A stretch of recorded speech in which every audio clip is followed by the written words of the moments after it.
Welcome back. It's episode 7 of Wall Street and Web3, hosted by me and that disengaged philanthropist over there, HHTrader. It's been another exciting week. Right here, the previous week before Christmas. Stock market's going to be all broken up this week. What's the market hours this week look like? I think Wednesday it's a short day. I think it's ended at 1 p.m. But Tuesday, I think the whole week is going to be kind of just for people to lose their money and dance with the Christmas spirit. Probably so. These weeks, I mean, I'm sure there'll be some weird low float runner Monday and Tuesday, and then, like you said, it'll be dead from there. But who knows? Usually, that to this time, this week, Christmas week is not a good week for trading, really. But we did have some big news. We still going to trade anyway. We're still going to lose our money. Go ahead. But it's big news. We talked about it. It was supposed to happen on the last episode, and then now this past week it has happened. Trump has rescheduled marijuana to Schedule 3. From Schedule 1 to Schedule 3. Put it on the level of Tylenol and over-the-counter products. And that doesn't make it recreationally legal. So there's still some gray areas on this. The biggest gray area is the banking part. The banks will be able to work with companies at some point. However, there's going to be probably, a year or two of still more legislation going through. The banks deciding how they want to handle it. The biggest thing this does, besides making it not as strict as a federally legal charge if you get caught with weed. Before, Schedule 1 was on the same level as heroin. So now weed's on the same level as Tylenol. It makes a lot more sense.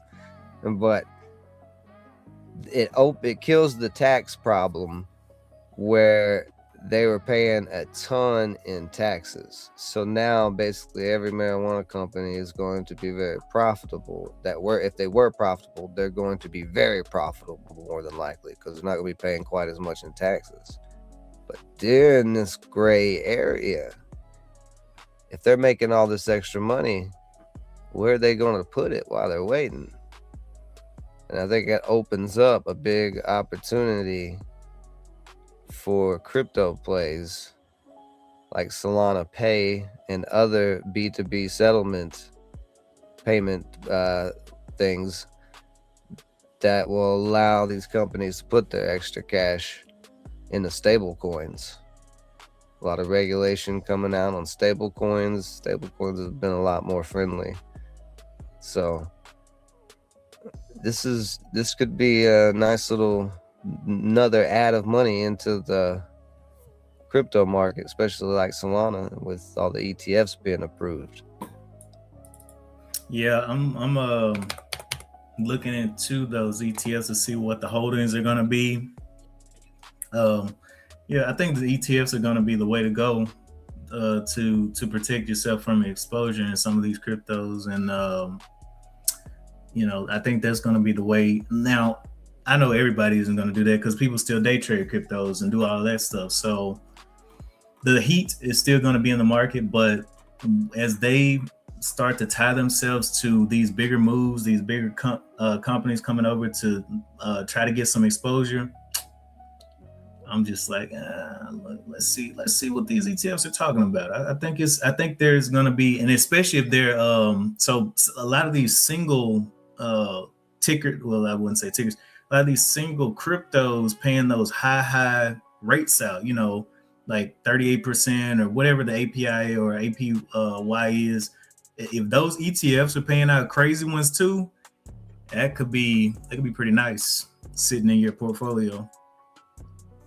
Yeah, the ETFs for cryptos, some will probably be baskets of multiple cryptos, and then some will probably just be like straight, the ETF just represents like the price movement of Solana. And maybe it has like tokens on Solana in the basket with it, but it's just Solana, like some of the higher, more popular tokens. Mm-hmm. Maybe But so. you're right. If the actual investors behind the ETFs, Grayscale, BlackRock, whatever, which they're smart enough to do this, if they're utilizing staking and getting those high APYs for returns, and there very well could be dividend payments on those, especially if crypto market gets hot. Yeah. Still a little cold right now in the crypto market. I mean, I think it's just cold because of everybody's sitting on the whole Christmas rally thing, and a lot of like really patient investors, they don't start trying to get in until they really define a trend. Once they start really seeing that uptrend, then they're like, okay, well, let's make a move. And that uptrend may not come to January 1st or mid-January, and then they're like, okay, let's get this thing rolling. But a lot of them, they're so patient without proper confirmation. They're just gonna be sitting on their hands, just sitting there looking for 2026. All the eruptions we're gonna see in January. Yeah. What did you trade this week?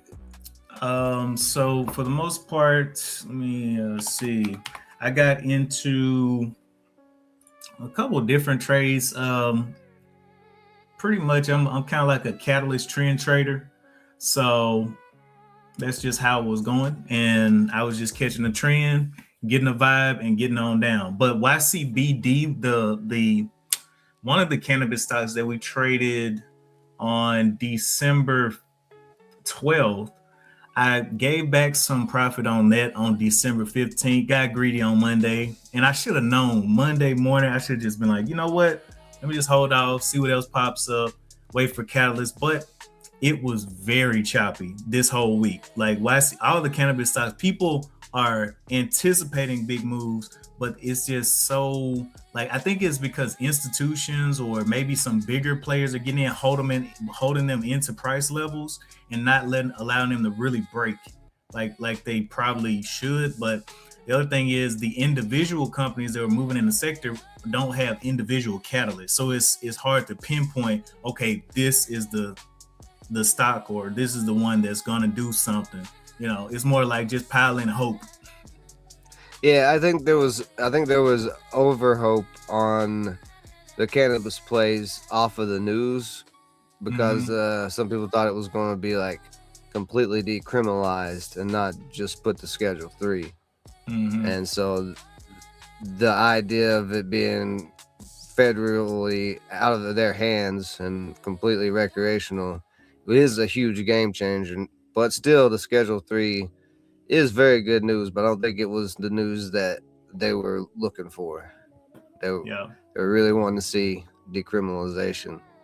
So it was a buy the rumor, sell the hype type of move in the cannabis industry. But that doesn't mean that the cannabis stocks are going to just go off and die again. This is big. This is big for the industry. Yeah. The only other thing that was really moving this week were like some of the breast cancers and every time breast cancer comes up, it's gonna be crazy. So anything talking about anything close to that or metastasizing or tumors or anything this week, it received quite a bit of pump, and there were some phase 3, phase 2 clinical trials going through, but nothing that was like, okay, we're about to get a actual drug just out here. But it was some pretty good news, and I just played that news looking for fresh catalysts, and that's pretty much what I've been making my money on, is just fresh catalysts. Whether it's like, I don't know, I just this month has been weird because good catalysts and great catalysts have not been on the table. It's been like spotty catalysts and shoot yourself in the foot catalysts on the table, and you just gotta swipe it and go. Yeah.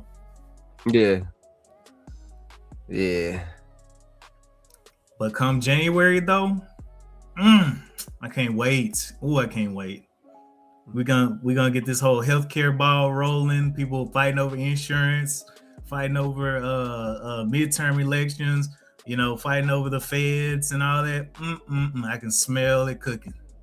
Yeah, tax refunds, interest rate cuts, everything. Yeah, There is a bull coming. The bulls are peeking around the corner. And credit is become easier to get with the interest rate cuts, so it means big companies are reorganizing their balance sheets now with lower interest rates, and people piling into those 50-year mortgages. The 50-year mortgages, yeah. Is that actually legit real now? Is people getting 50-year mortgages? I thought it was just being thrown around. They were talking, I'm not sure if it got solidified. I'm not trying to get a 50-year mortgage. I just want to see, who's gonna be crazy enough to go out there and walk on that thin ice. Man, I get a 50-year mortgage, man. Get $150 payment a month. I'll pay it off for 2 years. Not have to worry about a payment for 2 years. Yeah. Man. I don't know, man. I won't own it, but it'll be like a party house. I don't know. It's all about actually paying it off, though. I mean, a lot of things can come up. You know how just the house. No, you ain't paying off. You're not paying off a 50-year mortgage. That's what I'm saying. I'm saying buy it and you make it a party house. I see. Yeah, you get off for 2 years, so you ain't got to worry about anything. Then you party and ruin it. So when the bank comes to get it, they're mad as the value ain't what it was when. I don't know. I feel like those contracts gonna have some new small print in them for people like you. Oh no! You see section 81 on the 90th page? No, I didn't see it. What did it say? Anything you do to this house, we do to you. Yeah,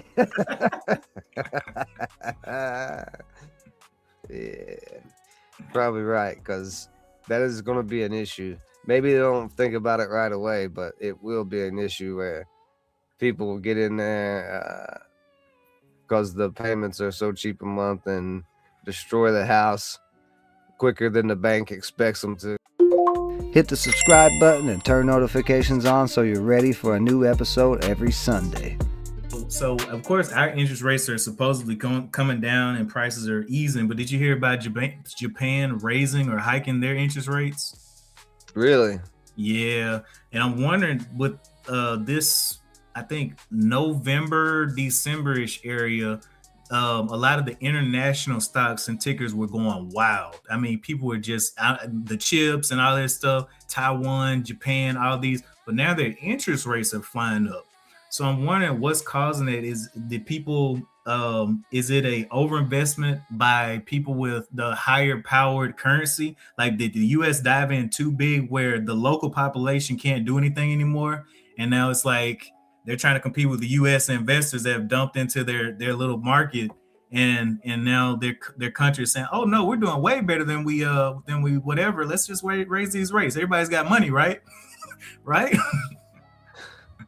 Yeah, it could be. That definitely could be part of it. It could be Japan trying to strengthen the yen against the dollar, knowing that the feds are cutting rates on our side, and that's going to make the dollar weaker. So them by raising interest rates on the yen, maybe they can close the gap, and get the yen closer to a 1-1 ratio. I'm not exactly sure what the ratio is now, but I think it's not too far off. It's like 9-1 or 8 or 7-1, something like that.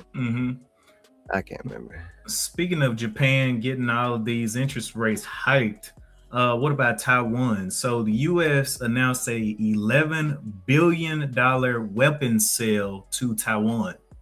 And they're getting, rocket launchers. They're getting, let me see what they got. Rocket launchers. Howitzers, they're getting drones, they're getting deterrence logic, they're getting a whole heap and helping of things to maybe protect themselves or go on the offensive. I don't really know why they're giving them 11 billion in weapons, but old Taiwan, I guess they're trying to protect their interests with the chips and stuff. So we'll see. 11 billion. Now, I'm assuming that's for defense against China, would be my guess. Yeah. Hopefully it's defense. Well, that's what I was about to... Oh, you think they're going to attack China with all that? No. Nah? So, are you sure? It sounds like you think they're going to attack China with all that. Drones, missiles. I mean, they're giving them every everything they need, but maybe maybe this just gonna be one of those let's just sit on our stockpile type deals. We got it. We don't make us use it. We got it though. Man, that'd be a problem though, man. Taiwan's a small place compared to China military. China's got robots and stuff now, man. They just send a whole robot army in there and wipe out the whole island, man. In Taiwan island. Yeah. Out there, yeah. But I mean, I don't know.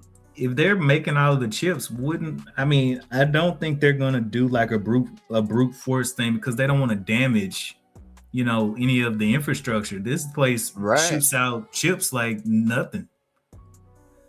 Oh, that's the thing. But man, I don't think China's going to like that they're getting $11 billion of weapons from the U.S. That's a real heavy geopolitical play there. That's a real poke at China from both America and Taiwan. Beijing's reaction, they condemn the sale as violating the One China principle and warns of destabilization. But it's strategic intent. U.S. cities maintaining a credible defensive capability, and Taipei touts a rapidly building robust deterrence. So we're just helping them build up their deterrence infrastructure. Is what we're doing. Deterrence infrastructure. I like that word. That's one to get the military investors excited. Yeah. Somebody's gonna dive in there. I think Taiwan is unfortunately being used as a bluff puppet. And what I mean by bluff puppet is not that they're bluffing, it's that it's America bluffing and using Taiwan as the bait. That's what I'm saying. I think America's setting Taiwan up to fail, but in the process, it might do some damage to China if Taiwan fails. Like it's real crazy. Yeah, China definitely makes sense. They condemned it. I think it's a two-front battle though, because we want stuff from China. And like you said, we don't want it. We need it. Yeah, we don't really want need it stuff from China. Yeah. And so, like with Trump approving, the H2, those H200 chips and whatnot, it's like it's a give and take. Every time we give them a little bit, we're like, all right, but we're gonna set them up ready for y'all. It's like, yeah, that was a good move, China. Appreciate that. Taiwan, we about to eagle eye you some Desert Eagles over there. And see what you can do with them. Man, yeah, it's gonna be crazy. A lot of chaos in the global front. Every economy is up and down. All the currencies fighting against each other. Cryptocurrencies fighting against currencies. A lot of money flowing around everywhere. One sector that I've seen that has been not really struggling per se, but there's a lot of eyes on it as it has been kind of cooling off, is the EV sector. And for the most part, we've seen hybrids. We've seen a lot of hybrid cars and things like that, but we haven't seen, especially since we saw the whole era where the EV cars wouldn't crank up during the cold. It kind of the buying and the driving of those purely EV cars have gone down, and so I'm wondering what's going to heat that sector back up. I saw some energy type plays this past week as far as solar and all of this stuff, but I'm wondering, will EV come back into play? And also I saw it on a speaker talking about it on Yahoo Finance as well, the EV plays and how people are trying to play it into the future over the next coming years. But EV is still in the game. It's just not on the front page. No, I think we'll see it more with like the Tesla driving cars and the Waymos and stuff. Aren't they EV? There's some of them are hybrid. Some of them are on the cusp of being strictly EV. Yeah, because I mean, it'd be more efficient if you've got robot taxis and whatnot. To have it that way.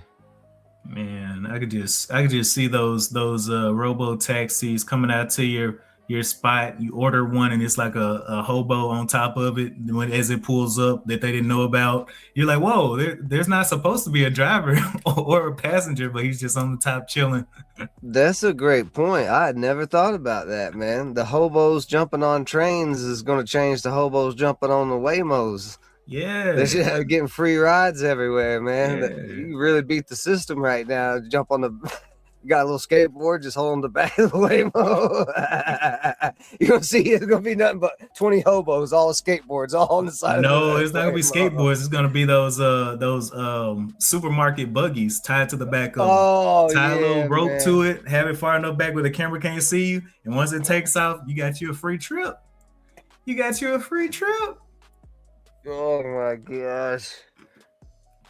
And this is the way to do it. If you live in a city with Waymos right now, you just need to get your shopping cart and get free Waymo rides. Yeah, the only problem with that is going through like stop signs and things like that. If the car takes off and it doesn't know you're back there and it has you in an intersection, yeah, you might get blessed. Hey, that's why you got to make sure your setup is right. You got to have a little bit of control on it, have a little hook on that string where if he breaks, you can like kind of swivel to the side. That way you ain't just slamming it into the back of the trunk. They'll figure it out. These homeless nowadays are smart homeless. Yeah. Back in the day, homeless people were people who didn't go to school or do any like technical jobs. Nowadays, people are homeless with degrees. So they're real smart out here. Whole different level of homeless. They'll figure it out. But yeah, EV stocks could be another industry that like cannabis and a few other ones, bonds you was talking about GHI last week. Mm-hmm. But a couple of different industries that are about due for a rotation into them. Yeah, I already started picking up some of that GHI down there. It's like $6 now. It's at like $7.11 or something like that. I just started picking up just a little bit. I mean, it pays dividends, so I'm not jumping in heavy, but just getting some taste in there because I mean it's been up to $20 a couple of times. So 7 to 20 ride with dividends, I take that. Yeah, for sure. Well, if you got any tip at all for trading during Christmas week, what would that tip be? Don't take the bait of trading things that don't make sense. Don't take the bait of trading things that have vague catalysts. Like some of these stocks we saw last week, and that was the week before Christmas. Their catalyst was like, oh yeah, we have XYZ is doing this. They're dumping 980 million into our company. And then you go and read the details, and these are distributions that are supposed to be starting in 2027. And it's like, wait a minute. This is this year, but you want me? Nah, do your reading. Don't let the words scare you. Go read it and don't get caught off guard, especially with these Chinese stocks. I'm kind of glad TOS has been blocking them because that's how their news is. It's like at the bottom of their little description. It's like, oh yeah, this is 2028 plan. It's like, all right, yeah. But that's my biggest tip. Just read. Stay smart. Don't drink too much eggnog. Don't drink eggnog and trade, or at least liquored eggnog. People be drinking that spicy eggnog. Oh yeah. Oh, speaking of, I gotta get some. Well, let's get out of here. Let's go get some spicy eggnog. This has been episode 7 of Wall Street and Web3. I am Frame. You can follow me everywhere. Look for Framework Fortune, and that is HHTrader. Follow him where? I'm over there on YouTube. Stream every morning, pre-market. Do a deep dive analysis into what's going on. We usually trade in small caps, but we look all over the market to kind of find what's hot, what's not. Over there on HHTrader. You can also find me on Twitch. You can find me on Kick. Find me on Facebook. I'm everywhere. So check me out. There you go. Y'all have a Merry Christmas, Happy Holidays, whatever you're celebrating. Until next time.